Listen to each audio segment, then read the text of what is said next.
I'm not talking to you. I'm not talking to you. Is that cold?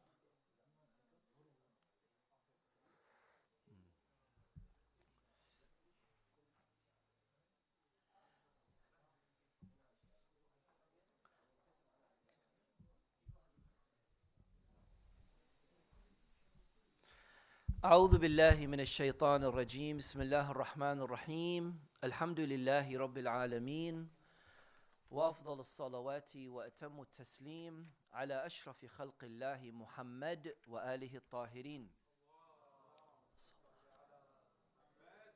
وآل محمد. Inshallah, all of you are well, and those who do have school holidays, you've benefited as much as you can from your school holidays, other than Ragnarok and Minecraft and all that other stuff, FIFA. You also did a little bit of reading and things like that. We have to always remind ourselves that every minute, every day that goes past, we have a responsibility of utilizing our time as much as possible. If you were to ask any older lady or man, what do you regret the most? They would most definitely say that I didn't really use my youth age in benefiting as much as I should have. So don't make that regret by wasting your time doing useless things. Yes, school holidays now have finished for this term, but you've got a lot more school holidays ahead of you, inshallah. In our last Friday program, we covered a very important topic, and that is the characteristics of the Holy Prophet and what makes the Prophet of Islam so unique. We all know that for us as Muslims, alaykum salam, for all us as Muslims, we believe in all of the prophets. And all from Adam all the way down to Nabiul Islam, praise and peace be upon them all. And a lot of our prophets are also shared, alaykum salam Sayyid, with the biblical prophets as well. And there are a lot of commonalities we have with the two other Abrahamic religions, Christianity and Judaism. Because we weren't able to cover the second event that was on that day, which was the birthday anniversary of Imam Ja'far al-Sadiq alayhi salam, I thought it would be important for us to cover something related to Imam Ja'far al-Sadiq that is also very, very useful for us. The things that we usually discuss in the Friday night youth program are things that are relevant, things that are useful, things that we, alaykum salam, things that we are able to benefit from on a practical level. Not just theoretical things that we might not really be using on a daily basis. There are more people in the kitchen than there are sitting here. We only need one person on the as the DJ, and everyone else should be joining us. Are you supervising, Aziz? Yeah. And Ali, you're supervising as well? And Daniel, and supervising also? Okay. Just make sure that there's not that much noise happening down that side, please. One of the things, of course, that we all deal with, yes, sandali baraya in piramard biarid bi zahmat. One of the things that we all have to deal with all the time, unfortunately, especially in today's society, is trying to have to justify why we are Shia. Why we are Shia.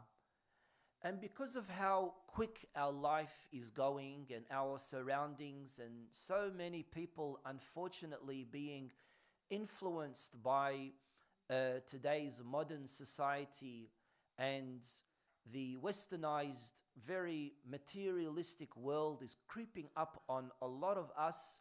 Many of us tend to lose that momentum. I think we spoke about this 2 weeks ago, where everyone is somehow not able to make an hour or two a week for a religious program, but they have 6 hours for soccer, they have 4 hours for gym. They come up with every excuse under the sun for not attending a religious program, but coincidentally for anything else, they do have time for that. Because they're in their year 12, or they're in there doing their halal snack pack, HSC, or they're at university, mashallah, alayha, and when they're in university, they don't have time to scratch their heads, but they can game and they can do this and they can do that. It's very, very important to have that level of consistency. And it's shameful for some of the boys, especially some of the boys that I know, that go into occultations, go into ghaibas for periods of time. And then I ask them, where were you? Wallah, I was busy with my assignments and what. And what would I say to them? You all knowing me, you're akbar chadhab, right? Because it's possible. For those who don't know, what's chadhab mean? Kazab, yeah. What's it mean? Liar. Thank you very much. Everyone has somehow been accused of kufr because we are following the Ahlul Bayt school of thought, that we are affiliated to al-Madhhab al-Ja'fari, the jurisprudential school of our 6th Imam, Imam Ja'far al-Sadiq. And if you've been to one of these Islamic schools, you'll be getting a lot of heat, even by the teachers as well. And I've had to deal with these things a lot in mediating or in giving advice to some students who ended up becoming ex-students and things like that. And also, once a person grows older and gets exposed to a lot more variety of things, the challenges get more and more. What we have to do is we have to equip ourselves with the proper ammunition. If you have an AK-47, you're not going to use bullets that are used for a shino. BKC. BKC doesn't have bullets. They use what's his names? Oh, they do the long bullets, don't they? Yeah. Point here is, right, we all have to equip ourselves with knowledge, with ilm. In the case of what we're talking about tonight, and that is Imam Ja'far al-Sadiq versus the 4 madhahib.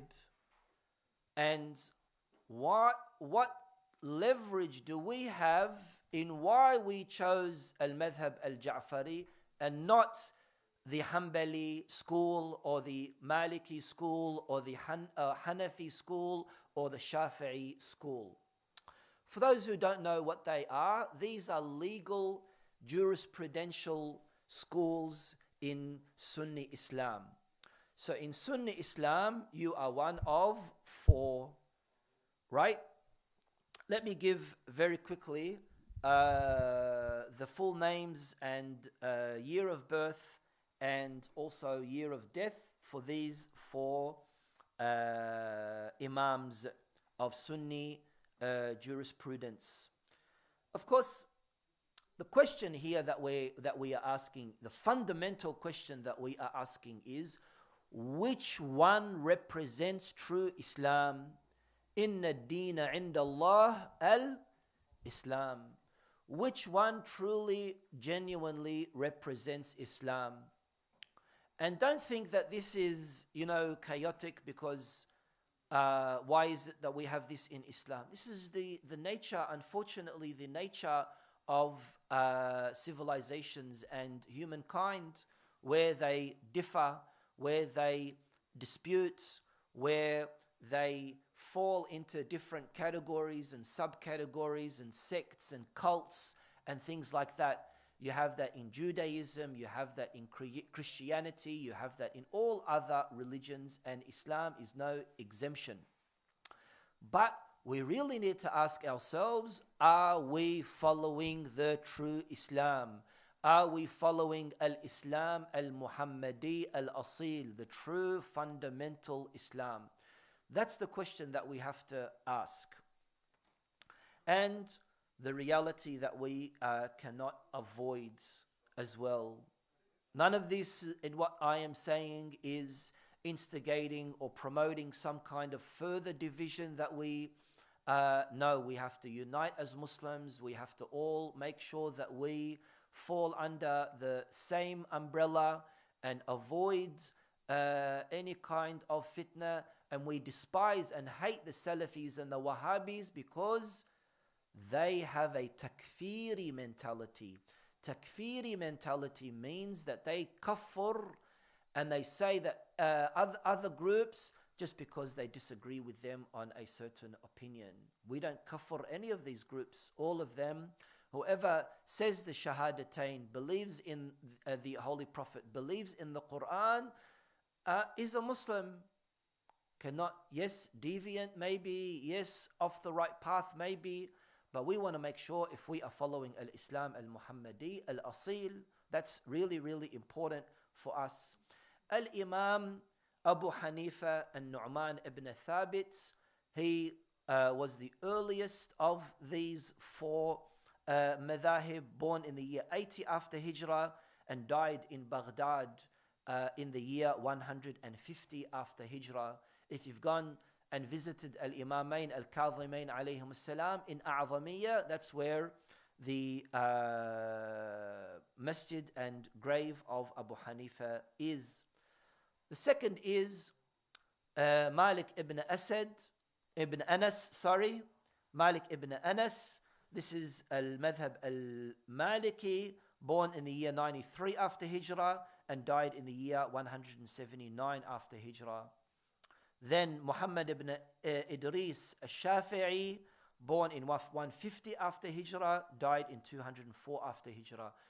I'm mentioning these dates because they're relevant, by the way, so make sure you keep them in mind. And then we have Ahmad ibn Hanbal, the founder of the Hanbali school, and he was born in 164 after Hijrah, and he is one of the students of al-Shafi'i.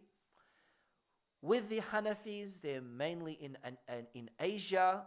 With the Malikis, they're mainly in North America. With the Shafi'is, Malaysia, Indonesia, those kind of areas. And with the Hanabila, Arab countries, Emirati countries, Saudi Arabia. Now, were there only four madhahib? Of course, we know that in the case of Imam Ja'far al-Sadiq alayhi salam, he was born in the year 80 after Hijrah, yani the same year as Abu Hanifa, and he died in the year 148 after Hijrah. He spent all of his time in Al-Madinah al-Munawwara as well. Abu Hanifa was somehow involved with Imam al-Sadiq. Some say he was one of the students of Imam al-Sadiq for a duration of 2 years. Some say no, but he did have interaction with Imam al-Sadiq.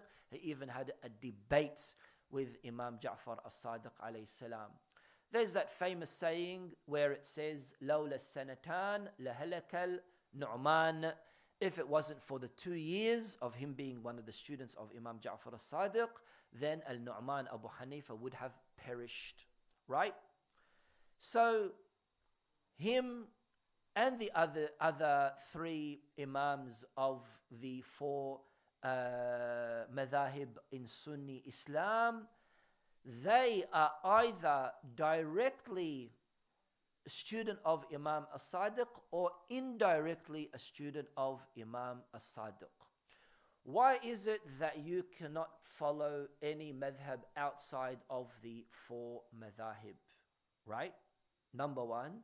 And number two, obviously, the end result that we are going to present is, why do I need to go to the student if I can go to the teacher? All of these four imams, when they are speaking about Ja'far ibn Muhammad al-Sadiq, Imam al-Sadiq alayhi salam, they praise him and they say he was the afqahun nas, the most knowledgeable of people, a'lamun nas, the most knowledgeable of people, and whatnot. So it's absolutely absurd for me to go to the less knowledgeable if I have access to the most knowledgeable. Yes, we've covered this in the Musalla before, that there were multiple madhahib. It is said up to more than 20 madhahib, 20 jurisprudential schools active in the Islamic world at that time, right? And they had followers, Sufyan al-Thawri and this and that. They had followers, they had people who were following them, and they had, of course, their own kind of ijtihadi views and things like that. So the question is that why is it that there is now a restriction to these four madhabs? Why is it that anything outside of the four madhabs is kufr and is batil? For example, this madhab says you're not allowed to visit graves. For example, even though that's not what they say, in general that's not what they say, you're not allowed to visit graves. Whereas there's another madhab that says, contemporary to them as well, alaykum salam, contemporary to them as well, that says you are allowed to visit a grave, right? And it's not considered as a form of polytheism and shirk. Why is that branded as kufr and leaving the perimeters of Islam, but anything as disputable as it may be in the among the four madhahib is okay and acceptable? One madhab says you have to pray with your arms folded. Another madhab says that you have to pray with your arms flat down. If Shia were to say, yes, you have to pray with your arms flat to your side, again, that's another branding of, for example, being deviant or being doing bid'ah things and innovations and all these other things. What gave the Muslim Ummah that restriction of monopolizing the schools of thought, the jurisprudential schools of thought? Because I'm not going to be covering the theological side of justifying the true khilafah and imamah of Imam al-Sadiq. I'm not going to speak about that. We're talking about fiqh here. We're talking about Islamic law. What is the justification of restricting Islam to these four madhabs? Is there in any way proof and evidence for this? Is there a verse in the Holy Quran that says you must stick to one of these four madhahib? The answer is no. Because the earliest of these four madhahib came about in the 2nd century after Hijrah. Yani maybe 100 and maybe 100 years later, maybe something like that, right? 100 years after the time of the presence of Rasulullah sallallahu alaihi wa alihi. So is there a verse in the Quran that mentions this? No, there isn't. Is there a hadith that says you must be restricted to one of the four madhahib? Answer again is no, there is not. How about any kind of dalil aqli, any kind of rational justification or explanation, some kind of rational proof that yes, reason says that you have to stick to one of these four? Again, the answer to this is most definitely not. If there cannot be any proof presented in restricting Islam to one of these four madhahib, then what is the validity of legitimizing them and illegitimizing the other madhahib that could come about, whether that be the Shi'i Ja'fari madhab.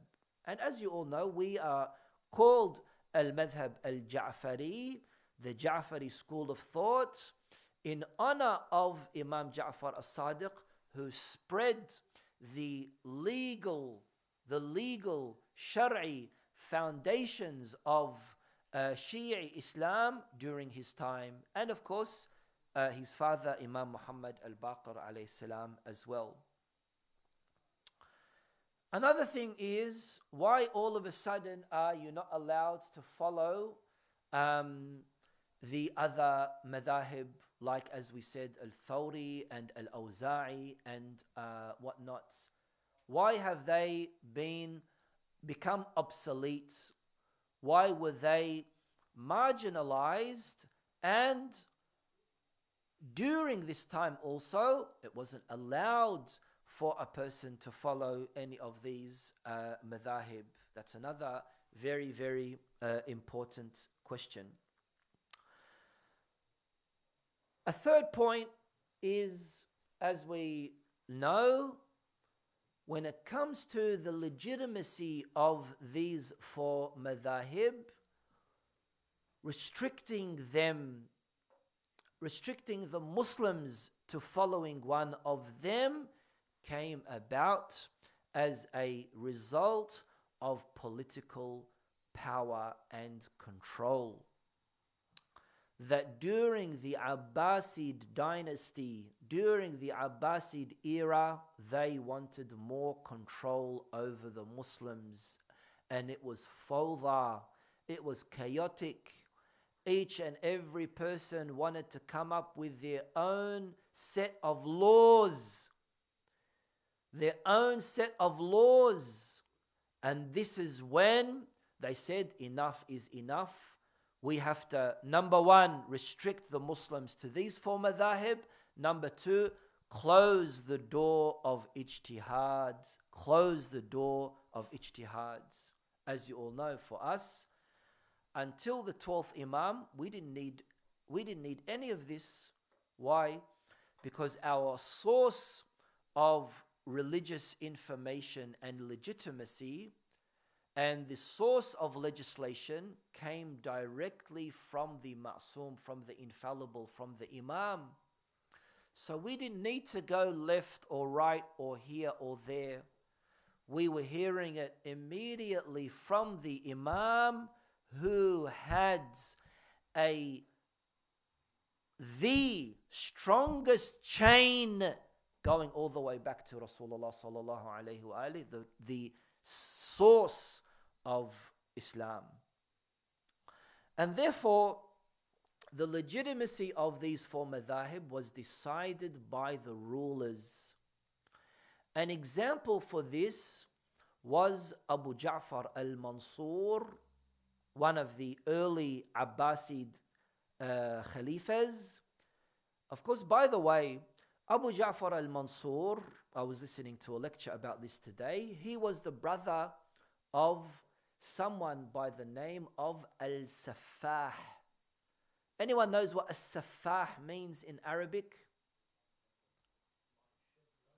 Bloodthirsty, blood shedder.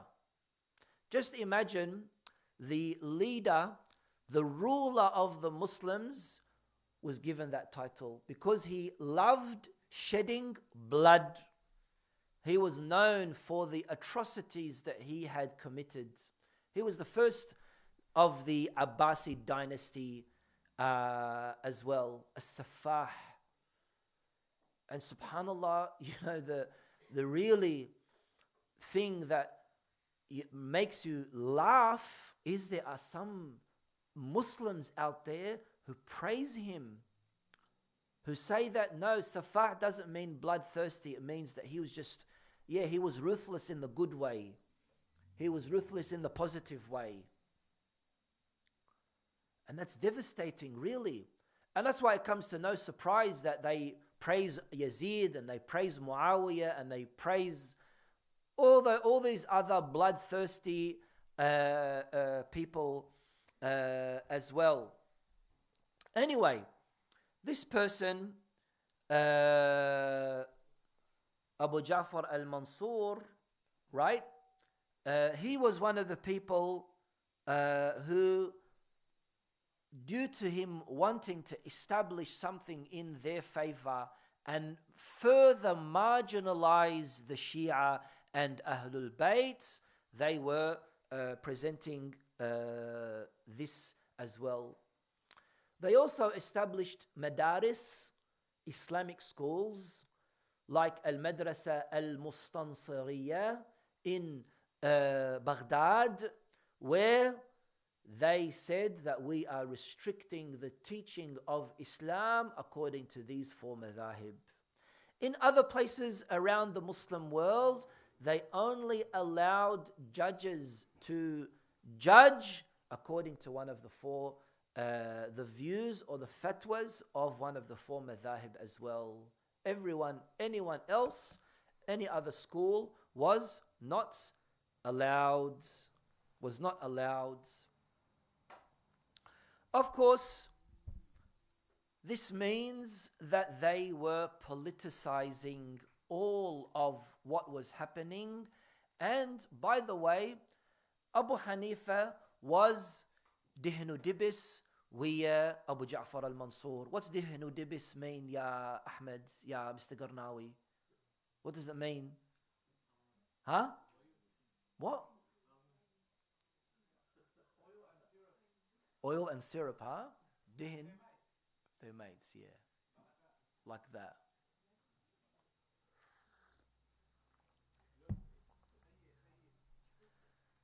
Right? So, of course, for us, sensible people, Jojo. So give him a shisma. Come, move them, separate them, please. Come here. Everyone knows the name of Jojo. Everyone in the world says, "Oh, who's Jojo?" Sit down. What was I saying?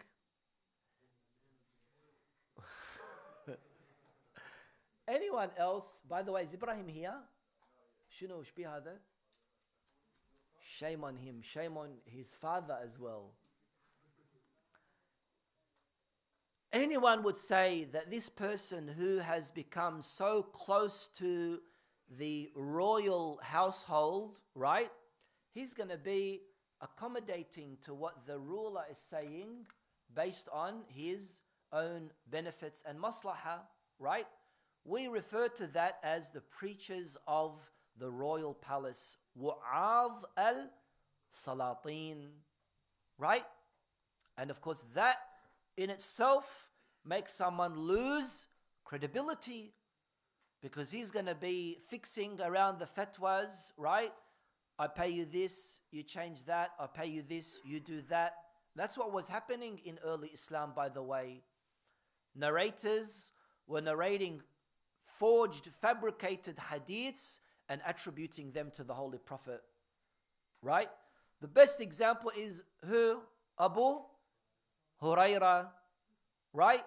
Where someone said to him, look, I've got some busal, I've got some onions, right? I want you to meshi the souk, I want you to get rid of them, Flemington Market, they're not selling them for me. Zain? And then he said, قال رسول الله من أكل بصل عكا فكأنما زار Mecca. Akka is in Palestine. Whoever eats from the onions that come from Akka is like as if they have visited Mecca. Ya akhi, what's busal? How can onions be related to equaling the visiting of Mecca? And there are these kind of examples, many of them, unfortunately. Here we're saying that there was a restricting of the khulafa. Can we stop doing that, please? There is a restricting of the imma of madhahib because of the rulers that were doing all of this. And by the way, One of them kafur the other as well. One of them said, no, you're not, you don't represent true Islam. You're a kafir. The other one said, no, you're a kafir. This one said, you're a kafir. And it was a free-for-all in takfiring one another as well. Let me read to you something that Abu Hanifa had said in favor of Imam Ja'far al-Sadiq alayhi salam. ما رأت عين ولا سمعت أذن ولا خطر على قلب بشر أفضل من جعفر بن محمد الصادق علما وعبادة وورعا. That there's no one that has ever heard or seen or knows of someone greater than Ja'far ibn Muhammad as-Sadiq in his knowledge, in his worship, and in his piety. So why didn't he follow his teacher? Why didn't Abu Hanifa say to people around him, Yaba, look, stop following me. I'm a nobody in comparison to this person. Number one, he is from the lineage of the Prophet of Islam. Number two, there's absolutely nothing that can be said against him. He has the highest level of integrity. Number three, everything he says comes from the Quran and the Sunnah of Rasulullah. Number four, look at the knowledge that he has and everything else. Why didn't Abu Hanifa say that? Again, political presence, right? And also that greed that some people have for status as well, for control as well, for power as well. Yeah, and you really think Donald Trump is going to just sit back and say, okay, I'm not going to involve myself in American politics anymore? Once you taste power, it becomes very, very difficult to let go of it. And of course, status and power and all of these things as well, loving to rule. And of course, that pressure that was put on Abu Hanifa as well by Abu Ja'far al-Mansur al-Abbasi as well. The questions that we need to ask is, why have we chosen Imam Ja'far al-Sadiq? Other than what we have already spoken about. La'adwan, where's the clock that's here usually that you can't even see?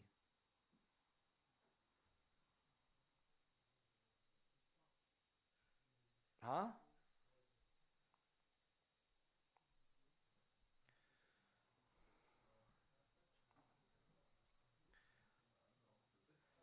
All right. Number one, what was the question that I asked? Sajjad, what was the question that I asked?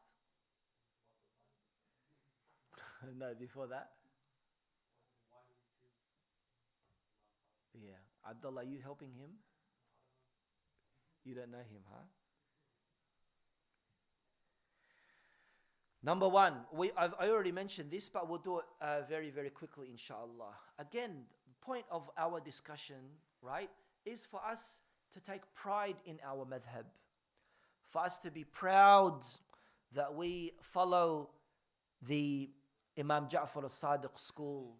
For us to be proud that we are Shia. Yes, we are probably a minority, but we have always realized the strength of our madhab and the dynamics of our madhab as well, and that we don't step in any way outside of the boundaries of what it is that Rasulullah sallallahu alayhi wa alihi has established, especially when it comes to al-ijtihad fi muqabil an-nas. That's another subject, by the way, but basically what that means, that you've got an explicit teaching from the Holy Prophet, and then you've got someone who brings about their opinionated view that goes against what it is that the Prophet had said. We don't believe in that. We don't accept that. They do. They say, yes, it can be justified that he did ijtihad And if he does ijtihad and it's a mistake, then he only has one ajr, he only has one reward. Number one, Imam Ja'far al-Sadiq only took from his forefathers, from his grandfather Rasulullah, the Holy Prophet. That's number one. Which means he had an uncut chain going all the way back to his grandfather. Because Abu Hanifa had a teacher, Ash-Shafi'i had a teacher, Ahmad ibn Hanbal had a teacher. What about Imam Ja'far al-Sadiq? Who was his teacher?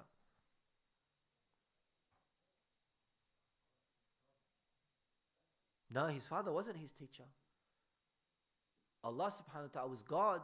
His father wasn't his teacher. Our Imams have that knowledge, that God-given knowledge. Number two, he learned everything from his father? No.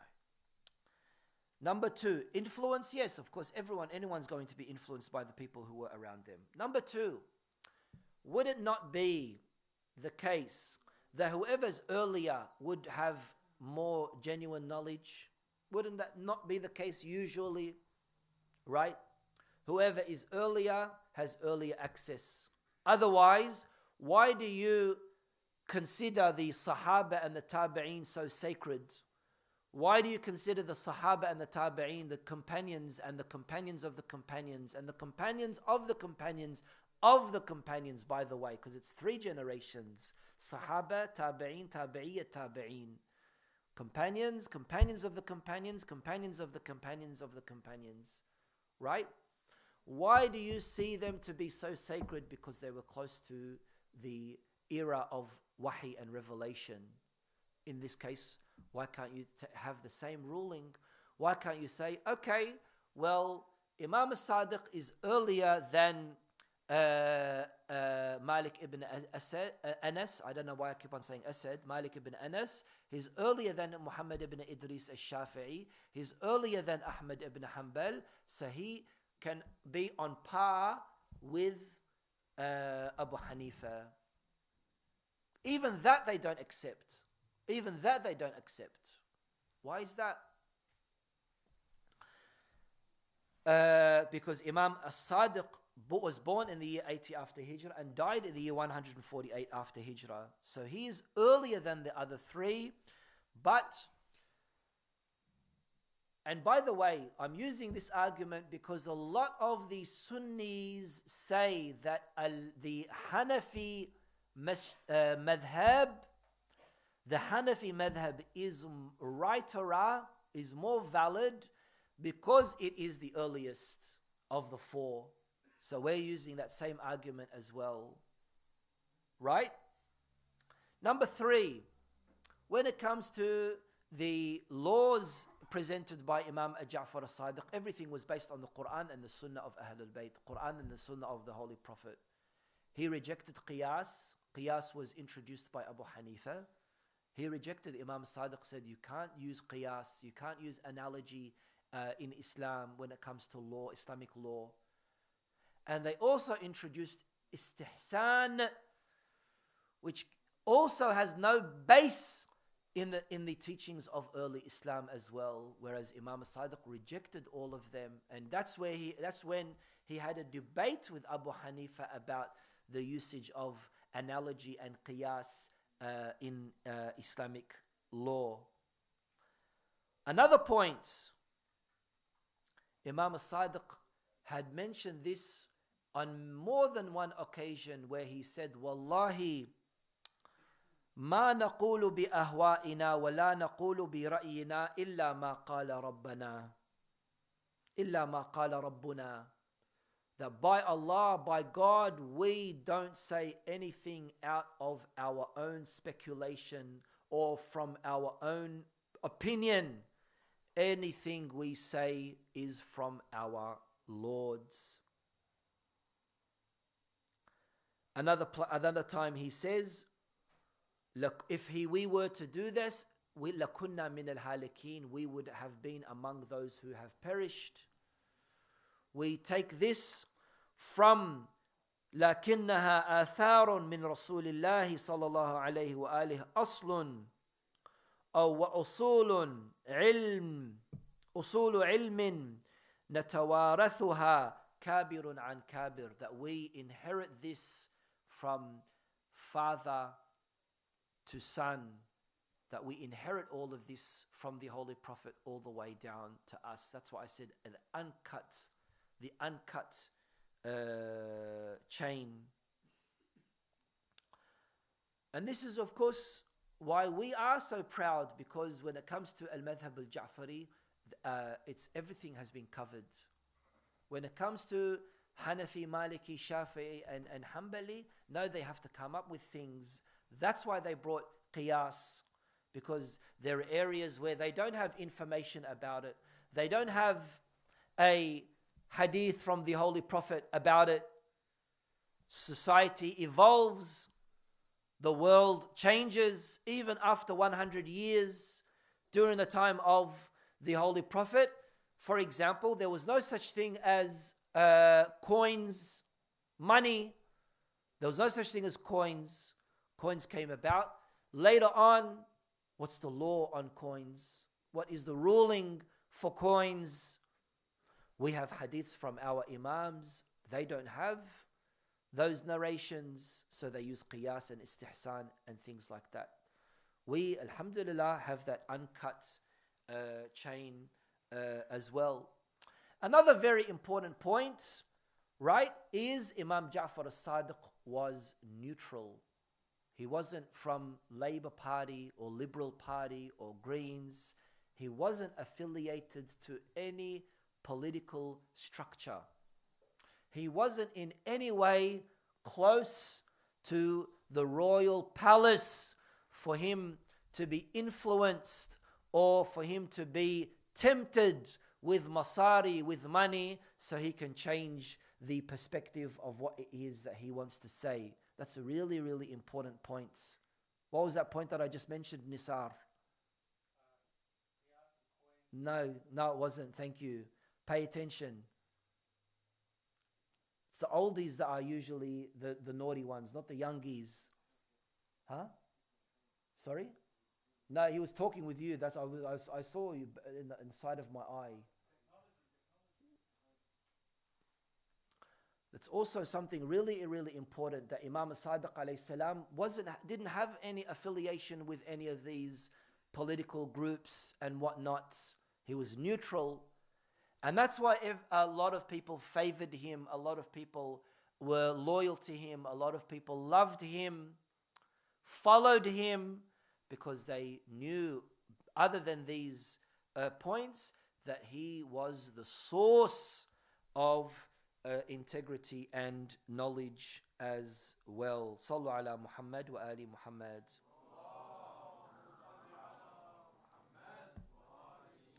But as far as the overall principles of Shia Islam when it comes to law, the dynamics we can see there. That's why the door of ijtihad opened after the 12th Imam's occultation.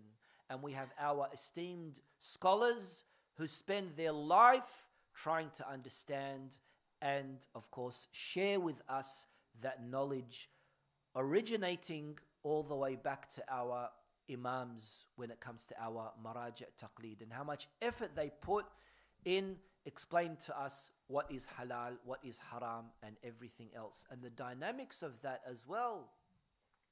And all of that is, of course, easy for us and accessible for us, and we spoke about that in our last session as well. I wanted to finish off by mentioning two hadiths, two narrations from Imam al-Sadiq, which I think are useful for us, where the first thing that Imam al-Sadiq says that I wanted to share was, Inna afdalul a'mali inda Allahi yawm al-qiyamah. The best of deeds, we've sacked our translator because he's never around.